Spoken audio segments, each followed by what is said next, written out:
We are the ministry of the real truth, and proving that Jesus the Christ actually existed, and then convincing skeptics, agnostics and atheists who have a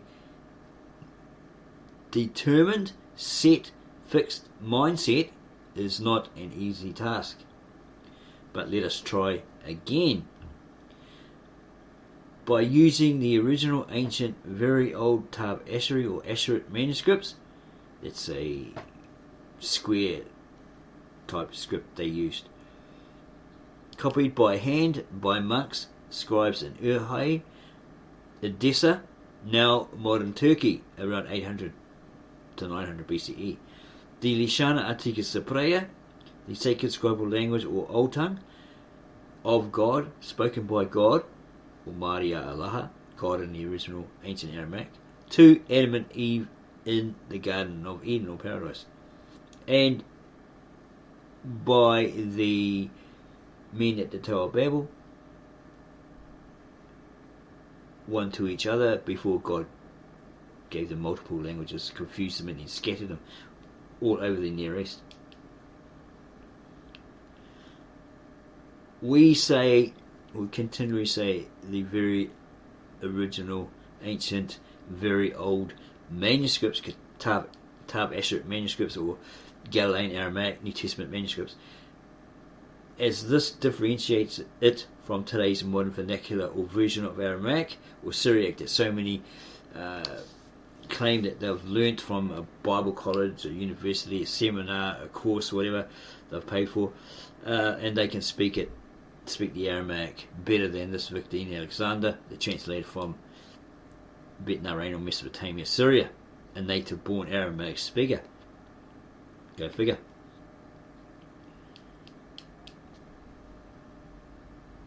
And we stress that it's not the modern vernacular or version of Aramaic, Galilean Aramaic, or Syriac, as some try to say that that's what Victor Alexander is speaking. Then again, it could be possibly a completely different dialect which they're not speaking. They don't know. But he's not worried about that because he's the translator. He doesn't worry about what they're saying. Or he doesn't say it properly and all this sort of stuff. So again, it's not a modern version. It's not a modern vernacular. Even though the root words are similar in meaning. These original ancient very Old Testament manuscripts were given to the native-born Aramaic-speaking translator, Victor Nimrod Alexander, a direct descendant of the biblical Nimrod, or Nimrud, and he's from Bet Narain or Mesopotamia, Syria. He has over 20 years of experience in translating the Tab Asherite Old Testament manuscripts, the Lishana Atika Cypraea, sacred scribal language of God, as well as the original ancient very old Galilean Aramaic New Testament manuscripts. Those texts written down, or those writings written down on parchment by the disciples of Jesus the Christ. One of them was skilled in writing, must have had some sort of education there, right, to be able to write what they, as testators or testifiers, those who had testimonies of what they heard Jesus say, teach and do, miracle-wise. And when their church or congregation, when they gathered, that's the place they met to be taught by Jesus, maybe pray, fast, sleep, etc., was destroyed, perhaps along with Jerusalem. They picked these scrolls up, or these texts up, ran with them to safety, and Thomas supposedly gave them to the appointed high priest of the original ancient, very old apostolic church of the East. This is the original before it was destroyed in the 13th century, then restored at a later date. And these high priests, after being taught all the rites, the rituals, the customs, the methods they're supposed to do, to pass on to the next priests, teach the next priest, and who will teach the next ones, and the next ones for centuries to come. He gave them these texts, and they hid them from Emperor Constantine and the Roman Church, the Imperial Church at that time, therefore preserving them. Yeah, they hid them and preserved them for over 2,000 years. This church, seed founded by Thomas the disciple, helped by Bartholomew, Peter, maybe Addai, to ground it in the 2nd century, taught the priests, as we just said, all the methods, rites, rituals, practices that must be done, and to teach all future priests of that church, appointed priests of that church, and so on. They had to go down through the centuries as they were taught it. Okay, we have just given you most of the history of the original Apostolic Church of the East, because we must. So now we are going to start again, because we've already done videos on the Brita or Genesis in English, Brita in Aramaic, Genesis in English. We're going to start again at the very beginning, using the original ancient very old Tav Asheret or Aramaic Brita and Lishana Atika Prayer, the sacred scribal language of God spoken by God to Adam and Eve in the garden, etc. The Brita in Genesis in English and Exodus and so forth. To verify that Jesus existed, he in fact existed and is alive, living in the kingdom of heaven today, kingdom of God today. So we're going to look at the Brita, Genesis 1 verse 1, which reads, as the beginning, the Son of God created the heavens and the earth. And there's a footnote indication there. And the earth was for him and by him, and the darkness was over the face of infinite space. There wasn't a time as such. And the Spirit of God, or the Ruach HaKodesh, or Holy Spirit, was over the layers of the water, or the abyss. It was just a planet in darkness with lots of water over it. No land, no life, nothing. So we're going to have a look at the footnote down here. He always provides a footnote every chapter. This is Victor E. Alexander, translated from Mesopotamia, Syria. 1:1. This is Brita 1:1, compared with John 1:1. In the beginning of creation there was a manifestation, and that manifestation was with God, and God was the embodiment of that manifestation. 1:2, John 1:2, so it's a comparison, right? This was in the beginning with God.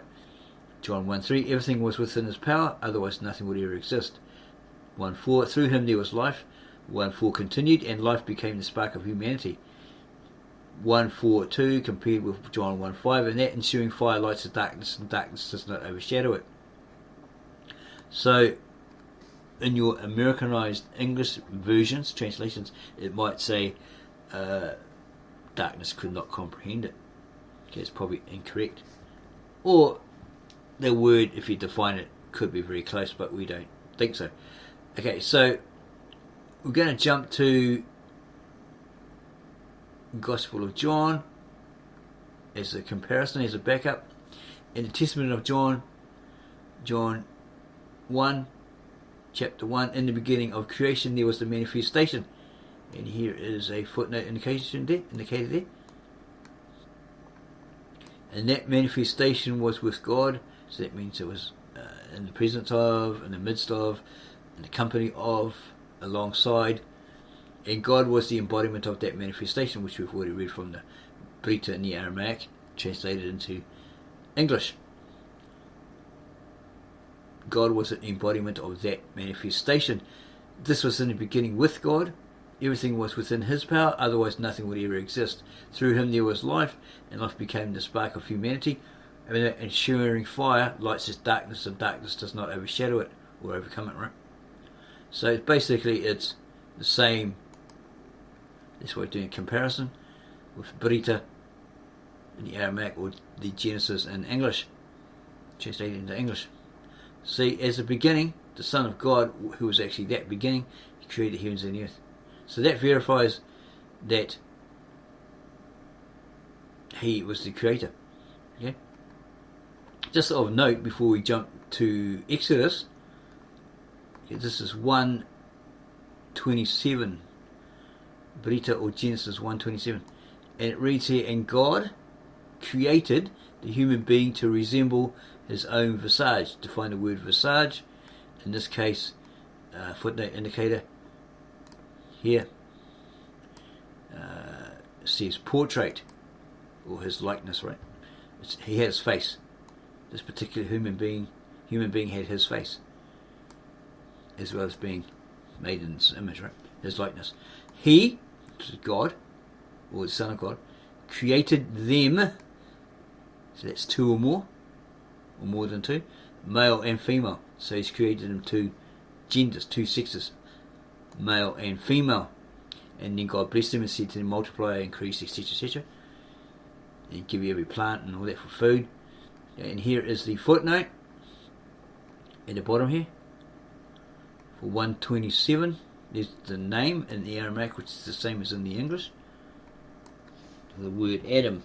And we have Victor N. Alexander's Aramaic New Testament translation, and in his note, page 3, I think it is, yeah, translation note, it has translation note, and he states here, the Disciples' New Testament is a translation of the ancient Aramaic New Testament scriptures of the ancient Church of the East directly into English.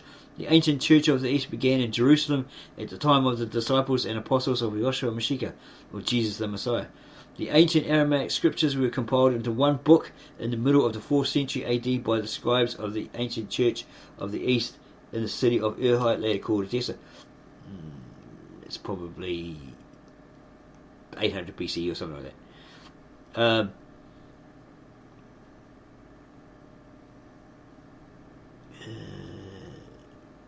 The ancient Aramaic scriptures were compiled into one book in the middle of the 4th century AD. Oh, okay, it's probably done again, right? By the scribes of the ancient Church of the Eastern city of Ur, later called Edessa. That's the New Testament, right? We had a mind on the Old Testament, which was 800 BCE by scribes and monks. Okay, so the ancient Church of the Eastern city of Ur, later called Edessa. Ur was in Asia Minor, today's Turkey. It had the first university in the world where the scriptures, the sciences, medicines, mathematics, history and literature were taught way before Egypt, right? And we can verify these people, these Asherai, etc., were around before the Egyptians. So those who say the Egyptians with first civilization, the cradle of civilization, they had this, they did that, they were the first, they're actually incorrect.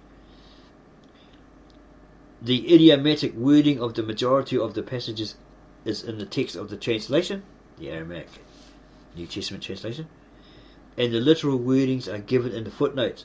Each chapter has footnotes, as we've shown. The Netab Eshet, or the Old Testament. Sometimes the literal wording is left in the text. At such times the footnotes indicates that the literal wording is retained, and the footnote gives the equivalent of the English language idiom or words. When there are no equivalent words in the English language for a word or phrase, the implied words are included in brackets. When there are extra words in the ancient Aramaic text that will sound redundant in English, the additional word or words are included in parentheses. This way, none of the words in the original scriptures are left out. The footnotes appear at the bottom of each chapter as lit.ar.id. This stands for literal Aramaic idiom or expression. When it comes to names of people, there is only one name that sounds the same, both in English and the Aramaic language, and that name is Adam. All the other names in the Aramaic language sound different in English. Therefore, Victor N. Alexander chose to retain three names in the original. The first is the name of Yeshua. Yeshua is called Jesus in English. He felt that the name of Yeshua should be pronounced correctly. Sorry if we don't pronounce it properly. We like to say Isho, the one with the Y-S-H-O. Easier for us. The second is the name of Allah. Allah is called God in English. There is no such word in the Aramaic Hebrew language. It's nothing to do with the Muslim Allah. It's a different monotheistic God. This is a dual or triune God. That's why the A is on the end of Allah. The third is the name of the Messiah from Mashiach in Aramaic. Messiah is called Christ in English. Mashiach means the anointed. Messiah is an acceptable rendition of this word, while Christ comes from the Greek word for oil, and therefore the anointed in Greek. Since the New Testament was originated in the ancient Aramaic language and not in Greek, the word Christ is not used in this translation, the Aramaic New Testament. Ancient Aramaic is a Western designation for the language that emerged out of Nineveh, capital of Ashur, A-S-H-U-R, not A-S-H-E-R, as someone tried to tell us, the son or grandson of Jacob. around 800 BC. This language is simply known by the Church of the East of today as Lishana Atika, ancient tongue, or the Lishana Atika Saprea. It was the first alphabetical language invented by the Asharai people. There is a monument in the British Museum which has this language etched into it and marked as belonging to the period of 800 BC. The modern scholars of Judaism refer to this language today as Asherit. Yeshua preached and read the scriptures in this language. The ancient Aramaic is therefore the scribal language of the scriptures, and it is sacred. It is still being used in the liturgy of many Eastern churches today, including the Church of the East, of the Atorai, and the Orthodox Church of the Saurai in India. It is, however, a liturgical language, which was not translated correctly until Victor N. Alexander found out about the fact that it has never been translated into any modern vernacular of any of the churches still using it. The American missionaries of the 19th century attempted to translate these scriptures into modern Aramaic or Syriac, but botched it. They messed it up, as they adapted it to the King James Version in use by them at the time.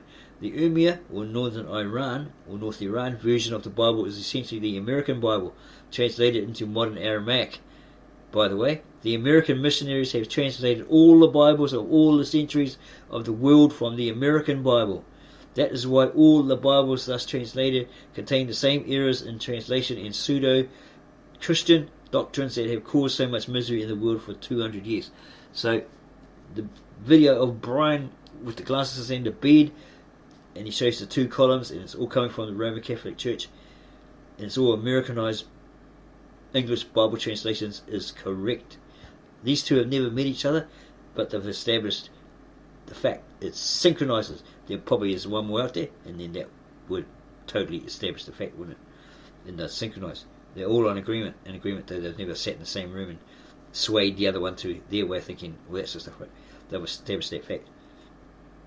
So again, the American missionaries of the 19th century attempted to translate the scriptures into modern Aramaic Syriac, but botched it, messed it up, as they adapted it to the King James Version, probably 1611 or later, in use by them at the time. The Urmia North Iran version of the Bible is essentially the American Bible, translated into modern Aramaic.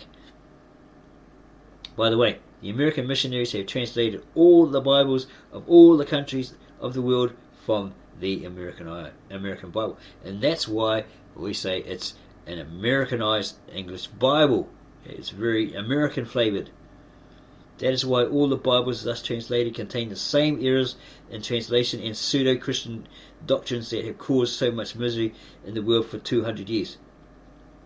The earlier plagiarized versions of the Bible were the Greek original and the Latin Vulgate. These versions were translated by Martin Luther, Roman Catholic, right? Scribe monk, translated. William Tyndale, probably a Protestant, part of that Reformation with Martin Luther, right? And other Protestant translators over the last 5 centuries, from the Greek Septuagint and the Greek original, the Greek New Testament translation from the Aramaic. See, why we say Protestant is because they saw a flaw in the doctrines, the dogmas of the Roman Catholic Church in their day, and they cried out, hey, you need to change things, you need to reform the church, etc. So they were protesters, they were protestants, until eventually some of them broke away from the Roman Catholic Church and formed the Protestant churches. Okay, you say, oh, we didn't have any association with the Roman Catholic Church anymore, but they kiss up to them, as did, what's his name? Kenny Copeland, via a giant screen to the Pope Francis. He says, oh, Your Majesty, oh, Your Highness, all this sort of stuff. These then were further translated by the Americanized Bible versions, translators, until we have the situation today with all these versions of the Bible, thousands of denominations, each with their own individual interpretations, and they fight and squabble amongst each other, and they can't agree. Okay? One says, my version says, and the other says, no, mine's better, yours is rubbish. Mine says this, mine's the only one that's accurate. It's the infallible word of God, all this sort of stuff. King James only, all that sort of stuff. The Disciples' New Testament is then the only accurate and non-prejudicial translation of the original New Testament scriptures by a native Aramaic speaking translator, i.e. Victor N. Alexander. And it's the most authentic because it's coming from these original ancient manuscripts, not these Americanized English copies, or these Roman Catholic scribes, monks, church fathers from over the centuries. Okay, they're not corrupted, they're not contradictory, etc., etc. And on the back of his Aramaic New Testament, he has put here, Yeshua Mashiach, or Jesus the Messiah, spoke in the Galilean dialect of Asherit. It's a derivative of that, right? It's from that. The language spoken at Nineveh at the time of Jonah the prophet, commonly known as Ancient Aramaic. This is the language in which the disciples and the apostles preached the gospel, and the scribes recorded the scriptures. The New Testament has been preserved in this sacred scribal language since the apostolic age. The whole Bible was originated in this language. This translation is made from the original Aramaic text directly into English, bypassing the errors of the Greek original, the Latin Vulgate, and all the other Western translations made from them. This is an effort to rekindle the apostolic faith in the name of Yeshua Mashiach, Jesus the Messiah, throughout the world. Victor Alexander, translator, and we are doing that, helping him out to do that. We at the Ministry of the Real Truth. That's why we bring you his translation project, translation into the nearest English equivalent, through our channel and our videos. So where were we? We were looking at something here. Adam 127, Beta or Genesis 127. The literal Aramaic word, as we detailed from the information in and on the back of the Aramaic New Testament, Disciples New Testament. Adam in the Aramaic is the same in English, and vice versa. 127.2, literal Aramaic idiomatic construction, and there created God to Adam. Well, God created Adam, this first Adam, with his visage, his face, right? In the visage, or image, likeness, in the visage of God, he created him, male and female. So he created a male and a female. Okay. So he created more than one, and two genders, male and female, woman and a man, or man and woman. Okay. 128, literal Aramaic idiom or expression, God created the Aboriginal man first. So this is a pre-Adamic man. And it's not talking about the Australian Aborigine that throws a boomerang and blows a didgeridoo and goes walkabout. Okay. In this case, Victor N. Alexander's theory of the Aborigine actually explains in great detail. He wished that he could have worked on it more to make it a fully fledged theory. That he's referring to this term as indigenous people. That's people who are native to a geographical location, tribal, indigenous, etc. Yeah. And then, okay, so that's a pre-Adamic man. We believe he called them Neanderthal, which is incorrect, because we actually thought from our research that Neander, or a guy called Nathander, a German, found these remains, these skeletons of this pre-Adamic or prehistoric caveman hunter-gatherer in this particular valley. So it was named after him, but that was incorrect. They were just found in that valley, Neander Valley in Germany, by someone, archaeologist, whatever. Yeah. So this is pre-Adamic, right? Pre-Adam. So this, which when translated by Victor N. Alexander, surprised them, because it's like, wow, it actually agrees with the archaeological findings, science, etc. Okay, and that's the only one that he knows of or knew of so far that actually agreed with archaeology and science in relationship to the caveman, hunter-gatherer, etc. Okay, and at that time we weren't allowed to eat the animals. Sacrificed when God required it, but very rarely eaten. You use their byproducts. You pull their teats, get some milk out of there, make some cheese, curd, whatever they did in those days, right? Butter maybe. Brita or Genesis 2. Go and have a look at that. Because down here in, where's it, 2:7? Yeah, 2:7. And the Lord God moulded Adam from the dust to resemble himself. So he made the second human being from the dust, from the dirt, the soil, the ground, the earth, to resemble himself. Yeah? Made him in his image. And he blew on their faces. That's that word there? There. It says two or more. It's indicating there's more than one, more than two. With this word faces. The breath of life is a footnote indicated there. Of life, and Adam became a living soul. So he was basically a inanimate soul, had no life, couldn't move, couldn't do anything, and then he breathes the breath of life into or onto the soul. It's encased in the body, right, in the flesh. So he breathes into it the breath of life, and it becomes animate. It jumps up and down, yeehaw, and all that, runs around, right? It's full of life, right? And then he consecrates paradise in Eden that he'd made before, right? And there he set Adam, whom he had moulded. Okay. And the Lord God supplied from the earth all that pleasing to the eye, food, etc., etc. And then he names the animals, and he's got no companion. So God makes him go into deep sleep and takes out a rib apparently and creates this woman from it. Okay. So here, it blew on their faces. So there's two or more, right? There's more than two. So there must have been lots of men. Or more than two. Or two or more. But they had no companion. Until he makes this particular woman.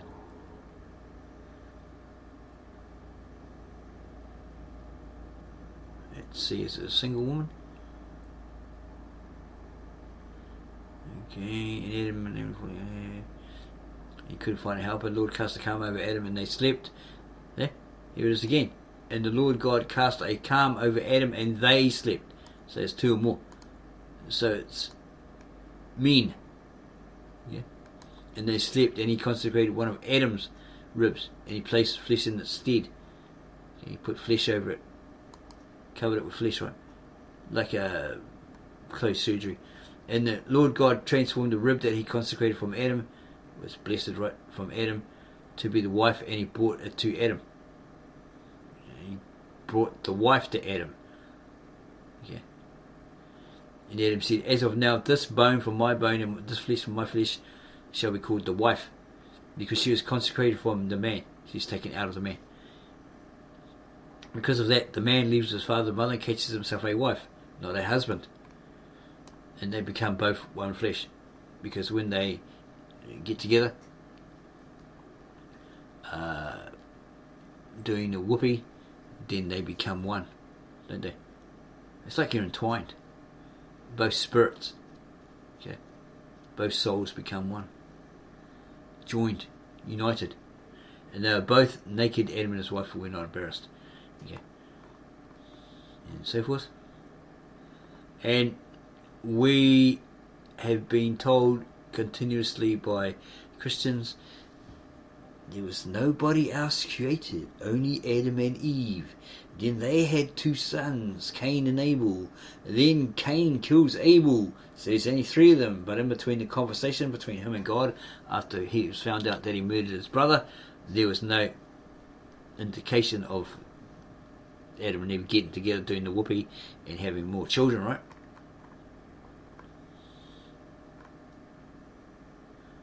Yeah. It just says basically Genesis 4, Brita 4, that she had Cain and Abel. You have got a pseudepigrapha for a book, probably the Lost Book of Eve, Adam and Eve, which states that Cain and Abel both had females attached to the legs, and Cain obviously had an eye for Abel's one, and then he wanted her, so in love with her, whatever, so he took him out to the field or whatever, and killed him to possess that particular female, whatever. Yeah, that's pseudepigrapha. That's why it's not included in the Bible or in the canon, the Nicene Council, etc. They said no, the pseudepigrapha, right? And apparently theologians like Barty Ehrman actually examine it to see when it was actually written. They can identify when it was written, what year, what century, but they can't identify who actually wrote it. Yeah. So if it was from the 15th century, somebody's written this piece because maybe somebody has said, well, where did he get his wife from? Where did Cain get his wife from? If there's only Adam and Eve, Cain and Abel, Cain kills Abel, and it doesn't mention anyone else, no other children, nothing like that. Someone might come up with the idea, he had a sister. Well, that's incest, isn't it?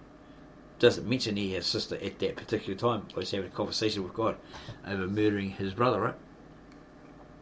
And then Christians say all this other stuff to us, and it's like, no, that doesn't say that, man. And they're adding to it and making up stuff and all this stuff. So we look at this and say, okay, where did she come from? And then where Cain kills Abel, gets called out by God. Cain, talking with God, says, God, my errors are too great to be forgiven. Yeah, I killed my brother. I've got to live with that for the rest of my life, right? But look, God, you've removed me in this age or this era, this immeasurable period or era or age, this day with a capital D, right? Because I don't know when it actually was. There's no calendar saying, it was on Sunday at 10 o'clock, right? Yeah, so he's removed him from his presence in that age, from the face of the earth that he's familiar with, and he lies hidden from your presence, from God's presence, right? And I'm a wanderer and a nomad on the earth, and whoever finds me will kill me. Okay, because that's what God said to him. It's a sentence. So footnote indication there for 14. Idiomatic expression, hidden before you. So he's out of the presence of God. God can still see him, but he's just not in their midst, because sin can't dwell in the presence of God, right? That's supposedly why the rebellious angels, along with Satan, got booted out. You can't have sin in the kingdom, that holy kingdom, right? So out they went. So these Christians telling us, there was only Cain, Abel, Adam, Eve, Cain, Abel, nobody else. Well, they're incorrect, because he was afraid. He says, if I go into that land, whoever finds me there, they'll kill me. Okay? Says it here. I'll be a wanderer, a nomad on the earth. Yeah? And whoever finds me will kill me. And the Lord told him, no, it won't happen, because whoever kills Cain will pay sevenfold, 7 times 70, right? And the Lord put on him, or blessed him with a sign that anyone who finds him should not kill him, because it's payback, consequences, right? Okay, then Cain left the presence of the Lord and settled in the land of the nomads, or the wanderers, east of Eden. So who were they? Probably the Neanderthals, or the Cro-Magnons, the pre-Adamics, right? That we saw or mentioned in Brita or Genesis 1, 27, 28. Okay. It's probably them.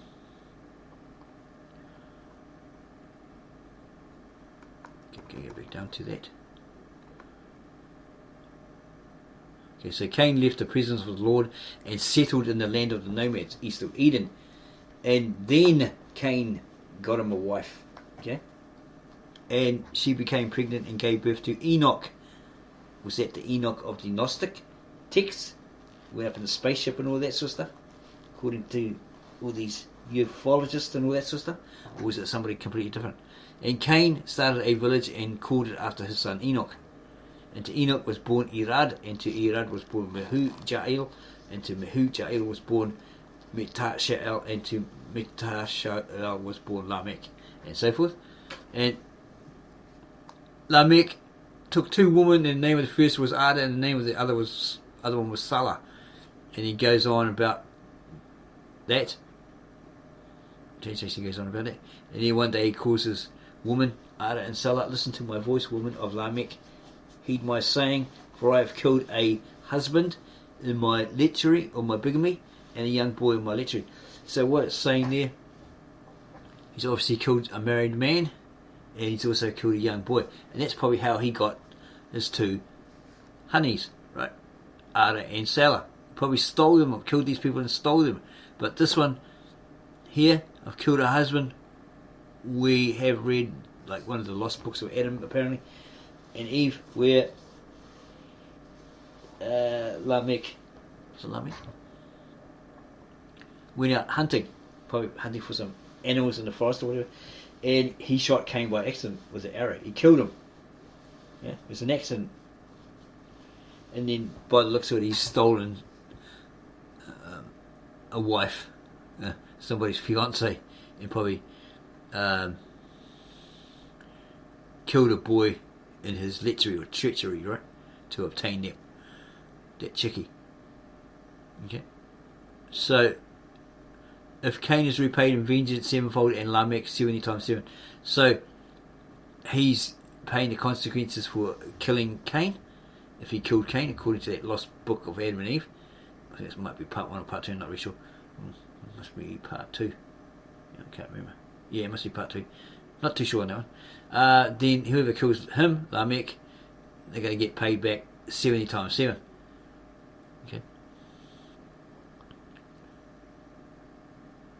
Okay, and then Adam, after Cain had gone, right, he got him a wife in that land, had a child. Then it says Adam took his wife Eve again. He slept with her again, and she became pregnant and gave birth, and she called his name Seth, because God gave her another offspring in place of Abel, who was killed by Cain. So here's a footnote indication. Right there, right?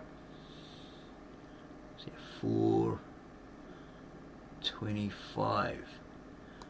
Literal Aramaic word she'et, instead of or in place of. Okay. And 4:26, and to Seth also was born a son, and he called his name Enosh.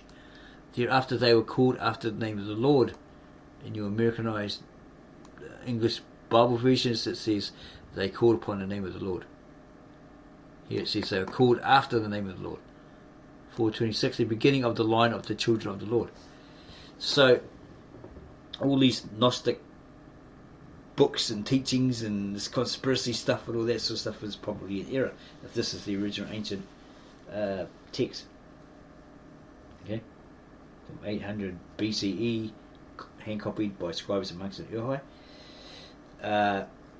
This indicates that these sons of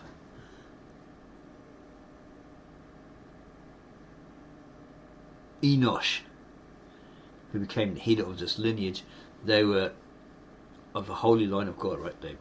They worship God, etc., etc. They were godly, they were righteous. But further on, okay, probably Brita Genesis, or Genesis in English, 6. They left their rightful place, and they saw that the daughters of men were hot, okay, beautiful. So they chose anyone they wanted, any of them they wanted, married as much as they wanted. And they turned their back on God. They left their rightful place and went and interbred, married, and then interbred with these cave dweller, hunter-gatherer daughters, right? The daughters of men. And then they had these hybrids, these strange creatures, these gigantic, monstrous, freaky looking beings, right? Strange, right? Because the DNA, the genetics were too close. They're too closely related if God's made them the first pair Adams in his image, and then the second Adam, yeah, in his image again, but from the dirt, from the dust of the earth. They're too closely related, so you would have problems, wouldn't you? Ask any geneticist, physicist, or whatever the profession is, right? They'll tell you, yeah, you might get club feet, you might get this, you might get that. Chances are, some people say, oh, it doesn't always happen like that, but we do know people that have club feet, right? but they may not necessarily be related, right? But they might not know, because they came from the same. They come from the same Polynesian island or Pacific island, and they may be related. They don't know. They're not saying anything, right? But it might just be happen by chance that the offspring were born with club feet or problems like that, right? Deficiencies. Okay, so we're going to jump now to Exodus to again verify that the Christ was actually known of in that particular time. We're going to jump down to Exodus 3, I think it is, or Liberation 3. And Moses shepherded the herds of Jethro. Is it indicated there? Okay, where are we? One. It doesn't have one for that. But yeah, because it basically says Moses shepherded the herds of Jethro, because remember he ran away from Egypt because he murdered the overseer and had his body, and he got pimped on, got caught out. This king priest, and he fetched him sheep for the altar, because there's a sacrifice required, right? And he came to the mountain of God at Horeb, and there appeared to him, Moses, the angel of the Lord. Sometimes the Lord, the Son of God, appears as an angel, right? A messenger. That's just how it is. Okay, in the Eastern text, right? Through the waves of fire from inside the sun disk, not a burning bush, as all your modern Americanized versions, your Jewish versions, Hebrew versions, etc. say. Okay, because think of it logically. Think of it with logic and common sense.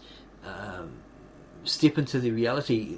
Go outside and burn a bush. Throw some petrol on it, but safely. Make sure it's safe, right? Don't burn your house down. And that bush will burn. Any bush, right? You burn it, it's going to burn to ashes, isn't it? So use your logic and common sense. Yeah, reality. Yeah, the waves of fire came from inside a sun disk. What's a sun disk? Yeah, if something's inside it, is it a UFO? Or a disk from the sun? Probably not. It's probably the symbolic wind disk icon of the Mesopotamians. We've already done a video on that. It explains the triune Godhead. It's the Elohim, Elohim, okay, which is very different to the Hebrew Elohim, which means supposedly the God or the gods. Okay? So something appears from inside the sun disk, and Moses saw that the sun disk itself did not burn up. And Moses said, "Let me see, this must be indeed a great vision. That is why the disk is not burning up." So this verifies that Moses didn't write this, right? Okay, because Moses say, "Hey, yeah, and I saw, and I said," right? Okay, so someone else is writing this. Okay, and apparently the Jews actually admit, well, we'll admit that Moses actually didn't write this, but we attribute it to Moses because that's our tradition. We have to put a name to these texts, right? On these scrolls, etc., etc. We have to attribute a name to it, so we attributed it to Moses because it speaks about Moses and what he went through, etc., etc. Right? Okay, so Moses shepherded Jethro, and he sees the sun disk burning, right? And he says, "Let me see, this must be indeed a great vision. That's why the disk is not burning up." And the Lord saw that he was approaching to look closer, so God called him from inside the disk, inside the sun disk. So it must be, unless it's a Eastern text where they're actually standing on the outside, they're actually standing on like what's that cartoon, Asterix and Obelix, and the chieftain was actually sitting on top of it, right? And these fellows carried him around. But yeah, here it says it is inside the disk, and he said, "Moses," and Moses said, "Behold, yeah, look, that's me. Yeah, it is I. What do you want?" And he said to him, "Do not come near. Take off your sandals, because the land that you stand on is holy ground," etc., etc. And he tells him he's the God of his father, the God of Abraham, the God of Isaac, etc., etc. Then Moses hid himself from the faces, okay, two or more, There's two or more there that he saw because he was afraid to look at God. Too righteous, too holy, look upon the face of God, you die. He just had that instinct, that knowledge, that gut feeling, right? So I dare not look. Yeah. And here, 3:6, literal Aramaic idiom, retained. Visions or manifestations. That's what he saw. Okay? So he saw these visions or these manifestations, these revealings. These beings revealed to him. Okay? And he realized who they were. Okay? God. Okay, so in this case there's two or more. We'll say three for the sake of the triune Godhead. And he didn't want to look at what he saw because he was afraid to look at God, the triune God, the three as one. Yeah. And the Lord said, I have indeed seen the slavery of my people in Egypt, and I have heard the agonies of the enslavement, because I know what ails them, etc., etc. Okay. And then he sends them to Israel. To Egypt to free his Israelites, the Hebrews, children of Israel. Okay. So if you like this so far, subscribe to us, give us a like, add your comments below the video, and we'll get back to you on those as soon as we can. And then go share this video with all your family, friends, church members and others. This is basically to verify that the Christ did indeed exist, okay, according to these original ancient very old manuscripts. Okay. There, the Son of God, or the Milter, and here it is. Milter is in Aramaic is the essential connotation for a person or thing. There is no true English equivalent for this concept. Okay, and then it talks about him being the creator, etc., the everlasting life, and so forth, all the way down here.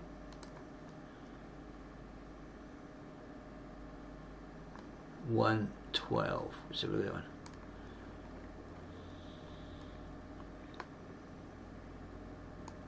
But all those who did receive him, Jesus the Christ, he assigned them to be children of God, to them who believed in his name. Footnote indicated right there. So that's saying, in the footnotes, literal Aramaic idiom or expression, they had the right to become, or to be called, the sons of God. So all these Gnostic teachings, all that sort of stuff, these conspiracy theories or whatever, that the sons of God were booted out of heaven because they rebelled against God, and they had genitalia, and they ended up sleeping with the daughters of men, and they had these Nephilim and all this sort of stuff. Yeah, it's incorrect. And we found something amazing about the Nephilim when we were responding to somebody else, and we were like, whoa, that's what they are? Okay, because you have here, right? Actually, it's Genesis 6. We have it popped up, that one. Yeah, they are born to these people with the because the holy line of God, the ones that left the rightful place, turned back of God, and grabbed themselves these daughters of men because they were beautiful, and married them, whoever they wanted, right, and then had children to them. They're these strange alien freaks, strange creatures, monstrously large, all this sort of stuff, and they became famous because they were like warriors and all that sort of stuff. Yeah, we went and checked out, because they say the Nephilim were still on the earth after the flood, and we've read that in Jewish text, that it's either there, in their version, this Nephilim, or these giants, were 100 feet tall, so they didn't drown in the flood. Okay, maybe it's the Islam rendering of it, these giants were 400 feet. And so their nostrils were above the water, so they didn't jump. They stood there until it was all over. They didn't jump. It's either the Jewish giants were 400 feet, or the Islamic giants were 400 feet, or vice versa, 100 feet. Yeah, we're just recalling what we came across. But this other thing that we came across, wow, just totally blew our mind. So anyway, I'm going to leave you there, leave you in suspenders, and we'll come back with part 2. But don't forget to subscribe to us if you like this video. Give us a like, add your comments below the video, get back to you on those as soon as we can, and then go share this video with all your family, friends, neighbours, strangers, church friends, mosque friends, etc.